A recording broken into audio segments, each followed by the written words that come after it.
السلام عليكم ورحمة الله اسكسو نقض ونكسن tutorialkan waxaan ku dhisi doonaa project ama website uu qofku markaasi ka raadin karo oo uu ka arki karo macluumaadka wadamada adduunka.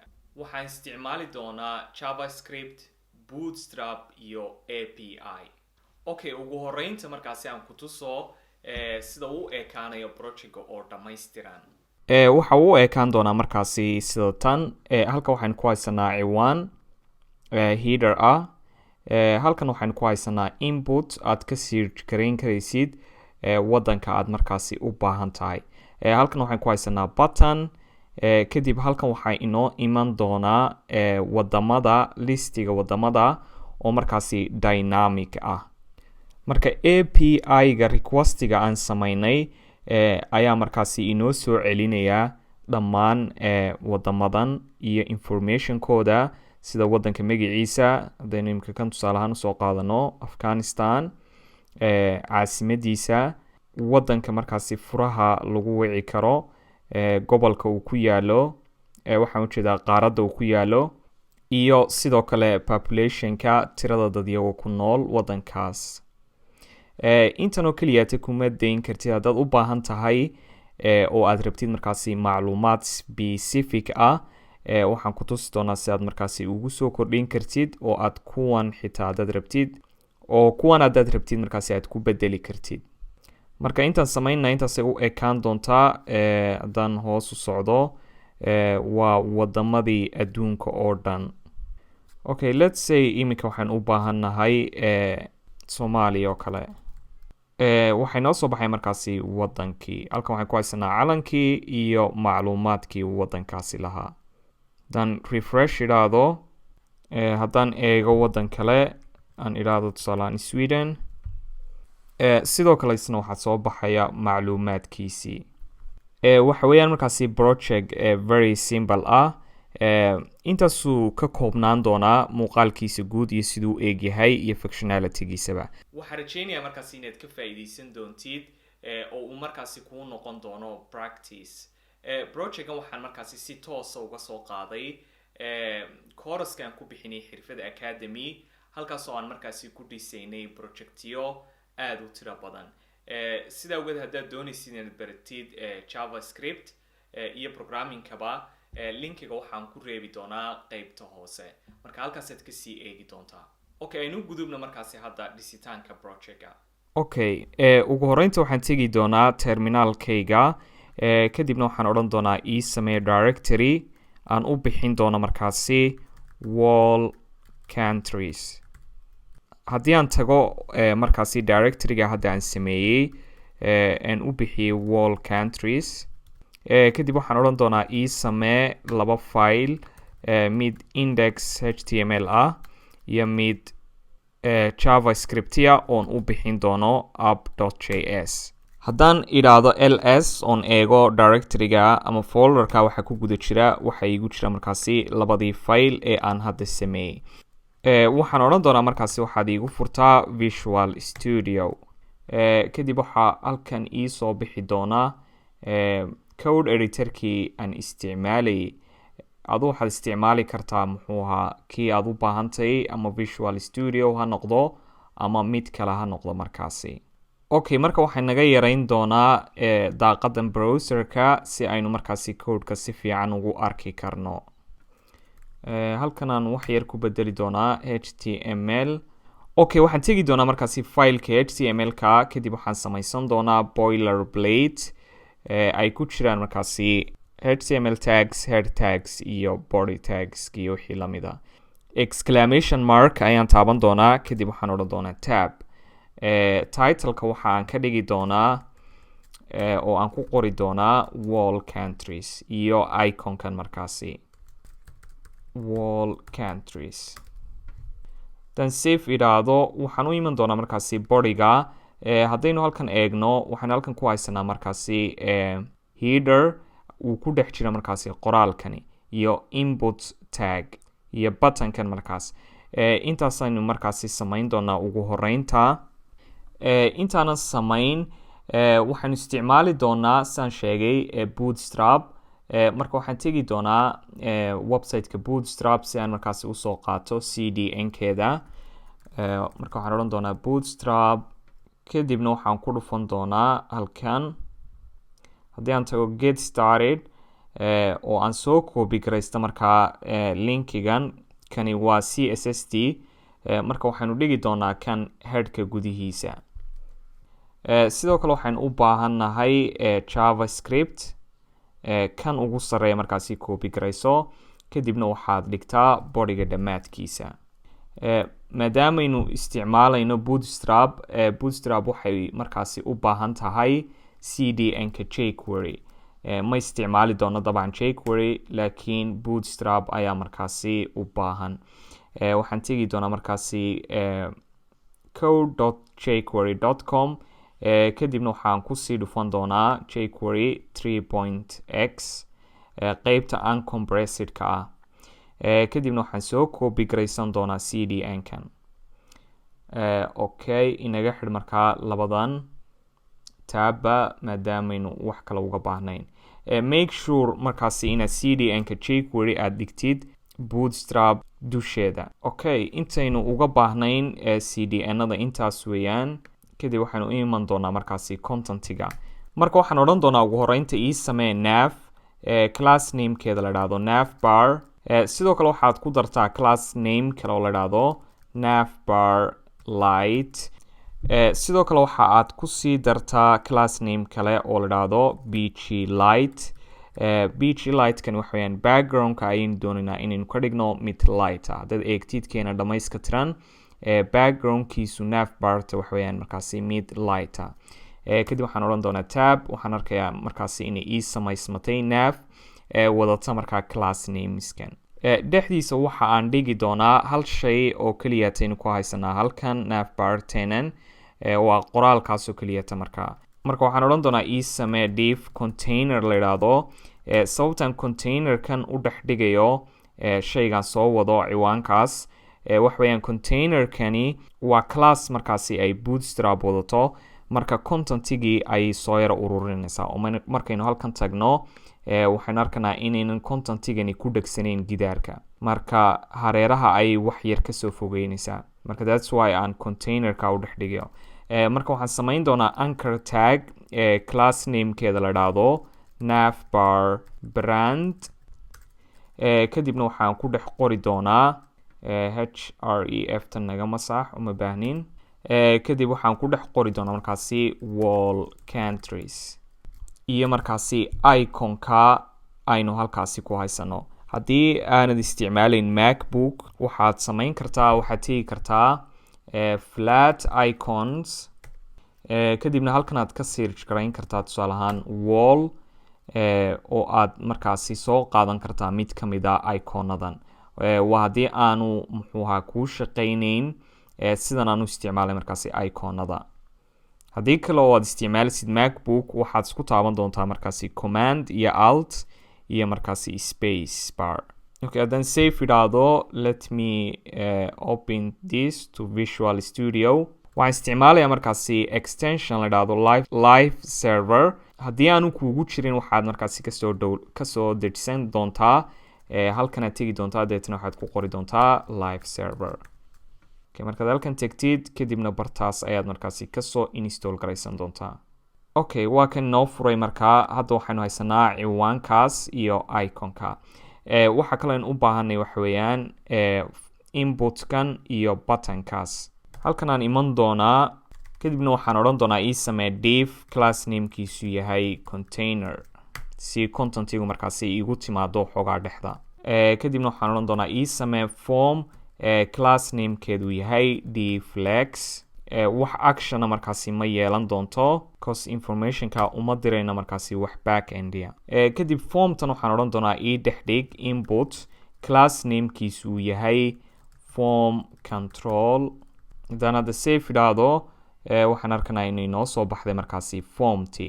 waxaan odhan doonaa markaasi placeholderka. haddaynu halkan tagno, halkan waxaan ku haysanaa qoraal yar oo ay ku qorantay search iyo iconkaas. okay, halkan aan iman doonaa, kadib waxaan odhan doonaa ku dar placeholder, kadibna waxaan ku qori doonaa halkan search iyo iconka markaasi magnifying glass. Then save idhahdon eego. Very nice. Okay, tabeta waxaad halkan ku bedeshaa search. Sidoo kale waxaynu ku dari doonaa halkan area label. Kadib waxaan halkan ku dhex qori doonaa search. Halkan class name-ka waxaan ku dari doonaa markaasi class name la yidhaahdo search. Sababtoo ah waxaan rabaa inaan ℍ𝕑𝕠𝕕 isticmaalo. Haddaan hadda save idhaahdo whatsapp inoo samaysmatay inputkeeni inoogu xigsi markaa buttonka ku xiga. Marka waxaan odhan doonaa ii samee button class namekiisu yahay btn. Sidoo kale ku dar class name la yidhaahdo btn outline dark. yacni waxay ka dhigantay colorkiisa ayaynu doonaynaa inaynu ka dhigno mid markaasi sidan oo kale u eeg oo outline ah. marka la dul taguun markaasi color yeelanaya. haddii aan iminka idhaahdo tusaale ahaan btn primary save idhaahdo wuxuu noqon doonaa markaas mid markaasi colorkiisu yahay solid oo aanu outline ahayn. marka haddaynu outline ku darno wuxuu noqonayaa markaasi keliya ta hareeraho keliya oo marka la dul tago ayuu colorka yeelanaya. marka colorkan u baahanayno waxa weeyaan dark. halkanna waxaa ku qoran markaasi refresh, yani textida ku dhex qoran. saynu wax yar u yaro kala fogeyno sida kan oo kale halkanaynu ku dari karnaa inputkeena ayaynu ku dari karnaa waxoogaa yaro margin ah me2 haddaan idhaahdo waxaan arkanaa inuu waxoogaa markaasi kasoo durkay. sidoo kale containerkan halkan ku haysano inoo haya markaa form tenen isagana waxaynu ku dari doonaa margin markaasi 2 ah si uu waxoogaa uga soo yaro durugto muxuu ahaa form tani navbar tena. marka haddaynu eegno hadda way isku eeg yihiin, identical bay yihiin. okay, aanu gudubna markaasi contentiga caadiga ah ee pagekeena oo noqon doonto markaasi wadanadii. haddaan halkan imaado oon comment u sameeyo waxaan odhan doonaa markaasi countries. inkastoo dynamic noqon doonto laakiin hadda waxaan doonayaa inaan ku tuso sida u ekaanayso. waxaan samaysan doonaa hal mid baynu tusaale kasii samaysani kadib ℍ𝕑𝕠𝕕 iska masixi. marka waxaan odhan doonaa ii samee container ugu horeynta. containerka waxaad ii dhex dhigtaa row. haddii aad taqaanid markaasi bootstrap grid systemkeeda suu shaqeeyo waxa weeyaan inaad ku dartid class name la yidhaahdo row. sidoo kale waxaan ku dari doonaa class name kale oo la yidhaahdo country. kan inagaa markaasi ku darsanay si aynu ℍ𝕑𝕠𝕠𝕗 u isticmaali karno. kadib markaad rowga samaysid ayaad odhanaysaa markaasi ii samee colomadii. marka columnkani waa mid small ah.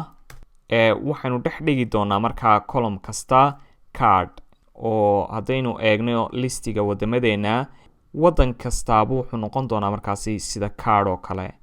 marka halkan aan iman doonaa waxaan odhan doonaa ii samee div class namekiisa la yidhaahdo card. cardkeena shayga ugu horeeya markaasi dhex yaala waxweeyaan sawirka. kadibna waxaa kusii xigaya ciwaankan iyo informationkan kale. marka haddaynu sawirkii dhex dhigno on idhaahdo image wax image ma haysto. haddaan halkan tago oo aan hal image tusaale ahaan usoo save garaysto kale imagekan aan soo qaadan doonaa. just ma isticmaali doono imagekan laakiin hadda un baynu sii isticmaalaynaa. marka imagekan waxaa ku qoran bitcoin.png waa thumbnailkii projectkii kan ka horeeyan sameeyey. haddaan save idhaahdo oon halkan tago waxaa ii soo baxay markaasi imagekii oo keliyata. okay, waxaan ku dari doonaa markaasi imagekan class name la yidhaahdo card image top.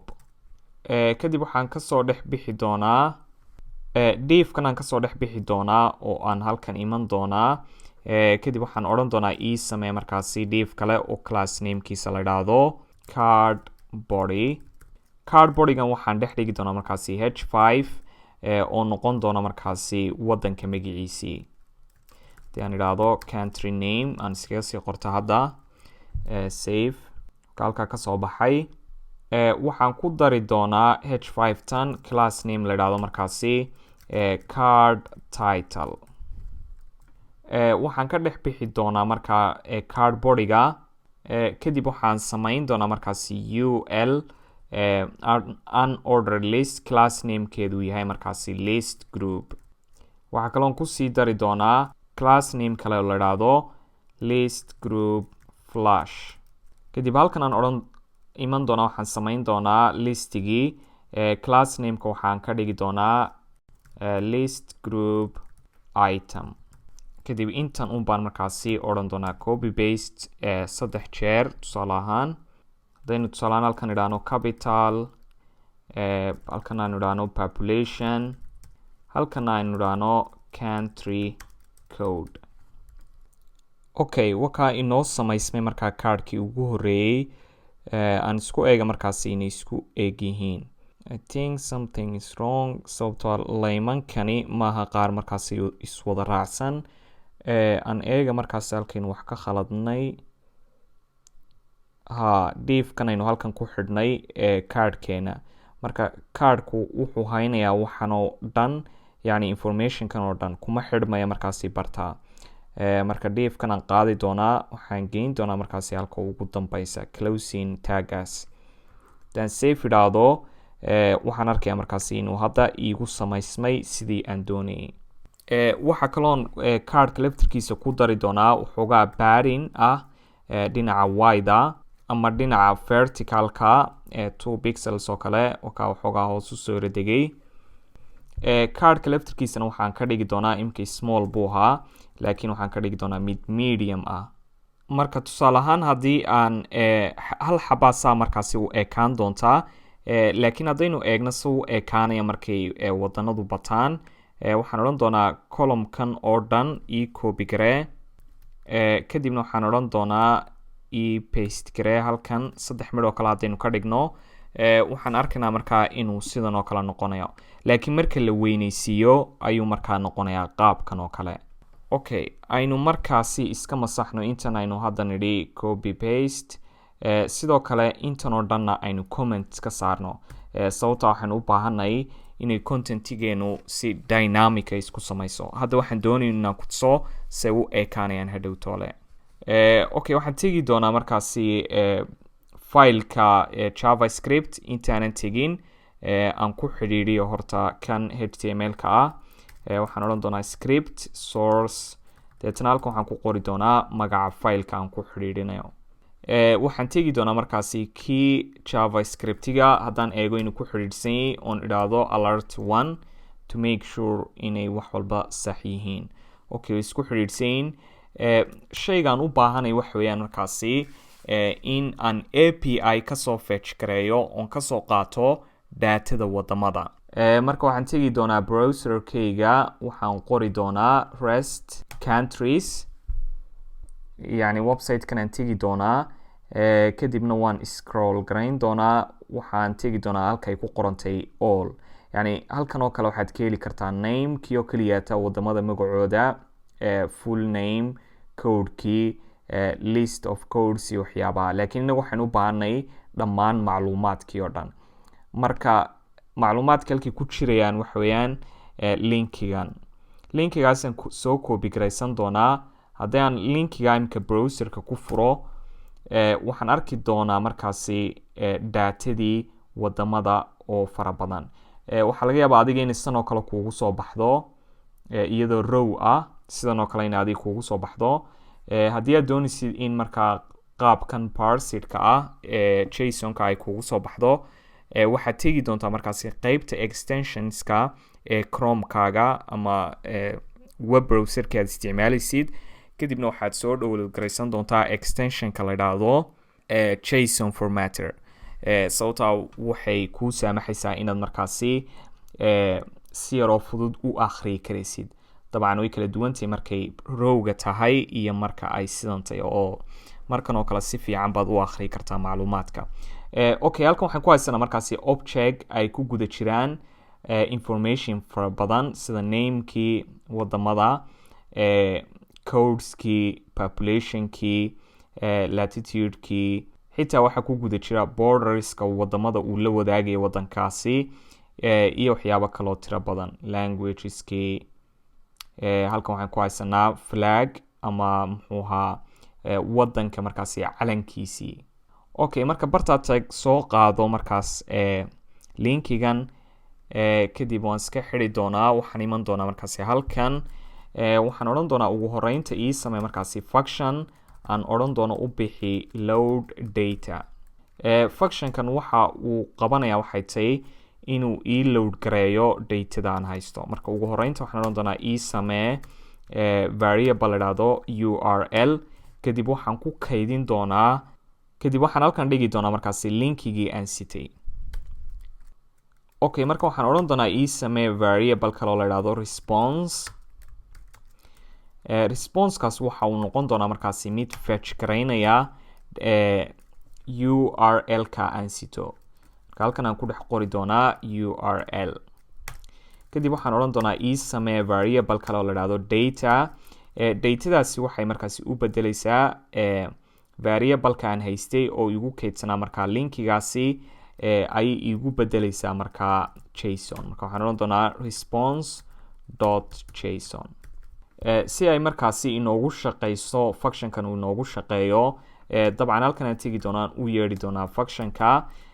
Laakiin shayga muhiimkii wax weeyaan maadaamaynu tegayno link kale oonu soo qaadanayno data haddii aan iminka san run idhaahdo wax ii soo bixi doonaa dabcan ma jiraan. Sababtoo functionkan wuxuu load garaysmayaa uu run garaysmayaa intii aan datada la helin. Sababtoo seconds bay qaadanaysaa inta datada lasoo qaadayo. Marka waxaynu ka dhigi doonaa functionkan mid async ama mid sugaya markaasi dato asynchronous function.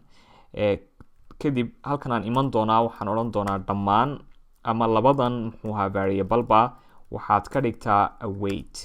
Midba ka kale ayuu sugayaa markaasi inta datada laga keenayo. Save aan odhan doonaa. Tusaale imka haddaan console.log idhaahdo kadibna aan eego datada aan markaasi haysto oo aan taga markaasi Chrome qaybta developerka ee console-ka waxa ii soo bixi doona markaas array ay ku kaydsan markaasi macluumaadkii oo dhan. Marka haddaan sii furo waxaan arkanaa inay halkan noogu kaydsantay name iyo waxyaabihii aan u baahnayn oo dhan. Okay, datadani waxa inoogu kaydsan informationkii oo dhan laakiin tusaalaan sideen usoo qaban karnaa magacyado keliyata. Marka waxaan odhan doonaa haddii imika tusaalaan aan idhaahdo console.log data 0 yani datada koobaad magaceeda iisoo qabo haddaan imika idhaahdo oo aan halkan tago reload idhaahdo waxa iisoo bixi doona markaasi magacii wadanka koobaad. Okay, marka waxa inoo soo baxaya xabad xabad laakiin inagu waxaan u baahanay tusaalaan haddaynu u baahanay magacyadii oo dhan marka waxaa khasab noqonaysaa inaynu looping through ku samayno dhammaan magacyada aynu haysano. Marka waxaan odhan doonaa data.forEach yani methodkaasaan ku dari doonaa datada aan haysto. Kadib waxaan odhan doonaa iigu samee halkan variable magaca doontaad u bixin doontaa laakiin aan waxaan iska odhan doonaa element. Kadib imika haddaan idhaahdo console.log element yani variable-ka hadda aan sameeyey oo aan eego marka wuxuu ii noqon doonaa qaab markaasi kala xidhxidhan oo mid walba markaasi object gooniya ay tahay oo dhammaantood markaasi ay halkan kusoo taxmayaan. haddii iminkaan idhaahdo element.name waxa ii soo bixi doona markaasi magacyadii oo keliyata.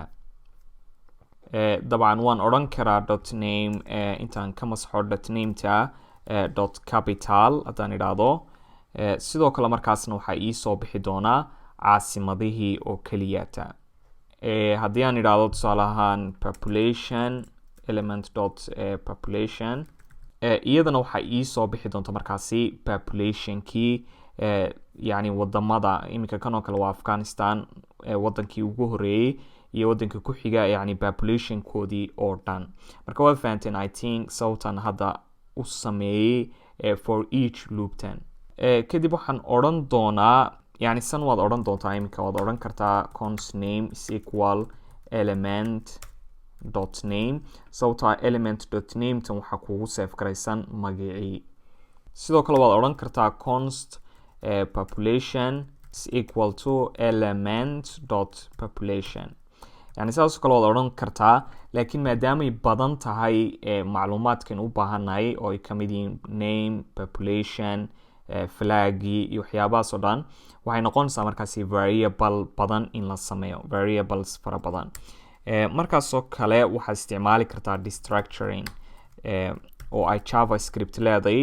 waxaad odhan kartaa const kadib halkan waxaad gelin kartaa shayada aad u baahanto oo kale.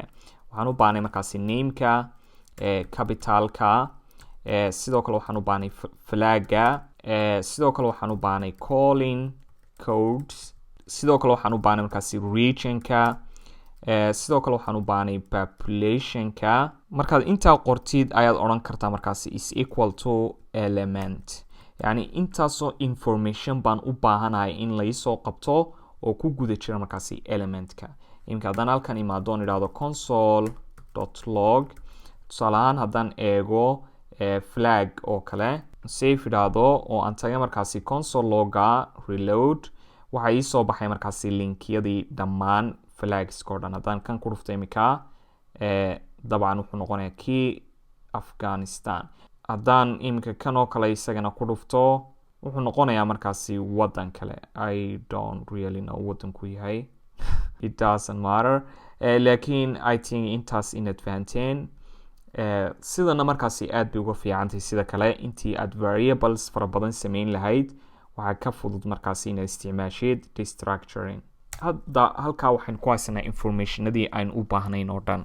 maxaynu doonaynaa markaa informationkan inaynu ku sameyno? waxaynu u baahannahay inaynu sameyno content dynamic ah oo haddaynu halkan tagno markastoo daatadeenu inoo timaado waa inaynu sameynaa markaasi cardkan oo kale oo aynu sii dhexgelgelinayno markaa informationska aynu halkan ku haysano. halkan aan iman doonaa marka waxaan odhan doonaa const card is equal to kadib waxaan isticmaali doonaa markaasi template literals. saasoo kale markaad tiraadid waxay ka dhigan tahay halkan waxaad ku qori kartaa html content. marka haddii aan tago html-kaygii waxaan doonayaa markastoo uu data lasoo qabto inuu samaysmo markaa cardkaasina wuxuu noqon doonaa markaa cardkan aynu markii commentka iska siinay. marka kanaan copy soo odhan doonaa intan marka haddaynu iska delete garayno halkan way inoo marnaan doontaa markaas. kadib intaa aan soo koobiyey hadda ayaan halkan paste ku odhan doonaa calaamadahan commentkan haddaan inaga masaxo. okay, waxay noo samaysmaya markaa cardkan waxaa halkan ku qornaanaya markaa country name. country namekii inagu waynu haysanaa oo halkan inoo yaalaa. marka waxaynu odhanaynaa haddaynu halkan tagno ayaan odhan doonaa calaamada dollarta kadibna curly braces. markaad intaasoo kale samaysid waxay ka dhigantay halkan html baa lagu qori karayay laakiin markaad intaa qortid waxay ka dhigantay javascript baad ku qori kartaa. halkan aan markaa ku qori doonaa nameka. sidoo kale halkan capitalkana waxaan odhan doonaa capital. iyadana waxaad ii samaysaa markaa calaamad dollar ah iyo curly braces. halkana waxaan ku qori doonaa markaasi capital. I think tani waxay tahay let me check. ciwaanadan waxoogaa markaasi waa strong. marka halkan aan iman doonaa halkan kadibna waxaan odhan doonaa ii samee tag strong ah. taggaasaa ku xidhmata markaa bartan strong. populationka laftarkiisa isagana waa inaynu dhaanaa waa inuu noqdaa markaasi waxoogaa yaro madow.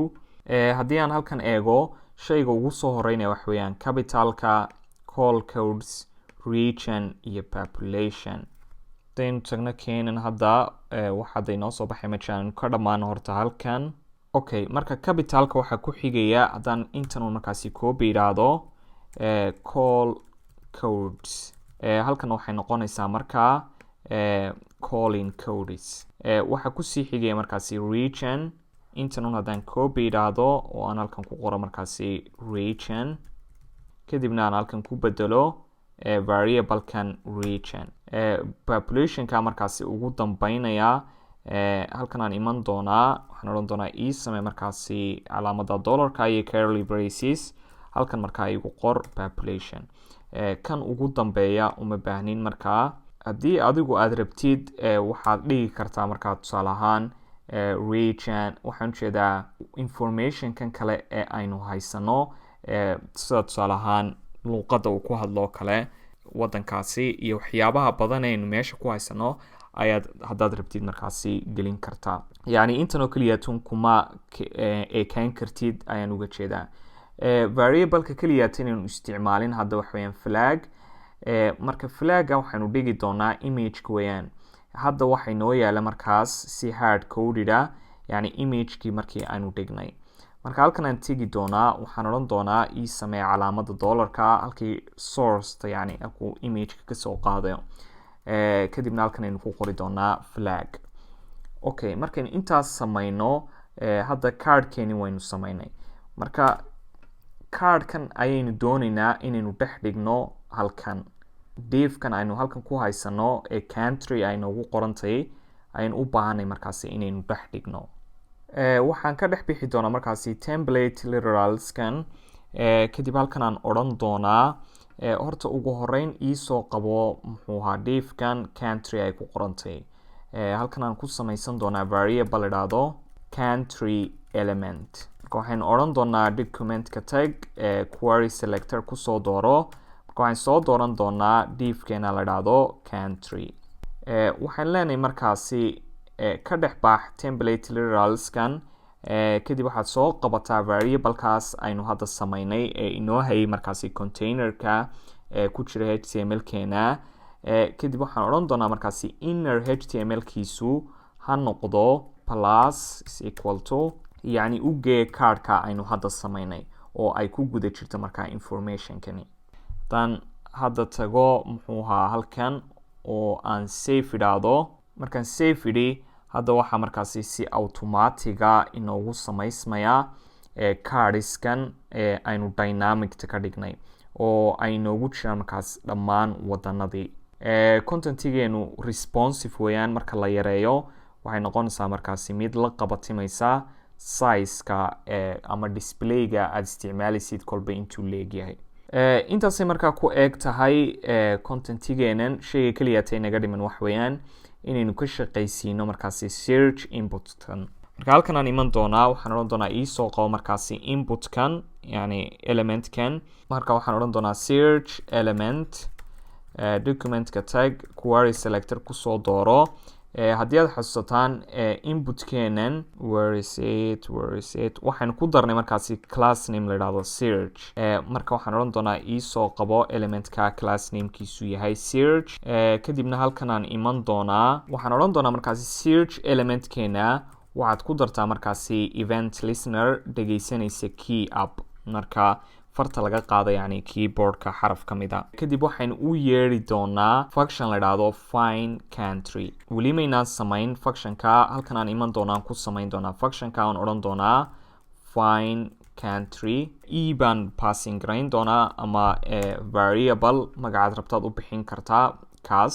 sababtan da u passing garaynaya wax weeyaan themeka tusaalaan aan idhaahdo console.log ℏ𝕒𝕒 oo aan safe idhaahdo. kadibna aan tago muxuu ahaa consoleka. mar kasta oon xaraf qoro waxaan arkanaa inuu elementkii inoo soo qabanayo. yacni meeshaynu dul taaganay targetka aynu dul taaganay ayuu inoo soo qabanaya mar kastoon farta ka qaado xaraf ka mid a keyboardka. marka waxaan odhan doonaa targetka valyaha ku qoran, yacni waxaa qofku ku qoray. marka imika tusaalaan haddaan dul taga halkan inputka oo aan idhaahdo oon qoro tusaale ahaan s markaan sidaa u qoray waxaan arkanaa inay halkan noogu qormayso. haddaan badiyo sta waxaan arkanaa mar kastoon wax qoro inay markaasi qormayso shayga aan qoray. marka daas sababtaan u passing gareeyay waxaan doonaya markaasi inaan isticmaalo ℏ_target.value. marka waxaan odhan doonaa console logan haddaynu iska masaxno sababtaa waxaynu sheegaraynaynaa wuxuu qofku qoray. waxaan odhan doonaa samey markaasi variable la idhaahdo text input. text inputkaasi waxay iila mid noqon doontaa markaasi shayga uu qofku wuxuu ii kaydinayaa variablekaasi shayga uu qofku qoray. kadibna waxaynu u bedelaynaa lower case. sababtaan ugu bedelayo wax yar baan kadib baan idin tusi doonaa. okay, markaynu u bedelno lower caseta shaygan u baahanay wax weeyaan magacan. sababtaa qofku magac buu baadhaya. marka magacaasaynu doonaynaa inaynu daydayno.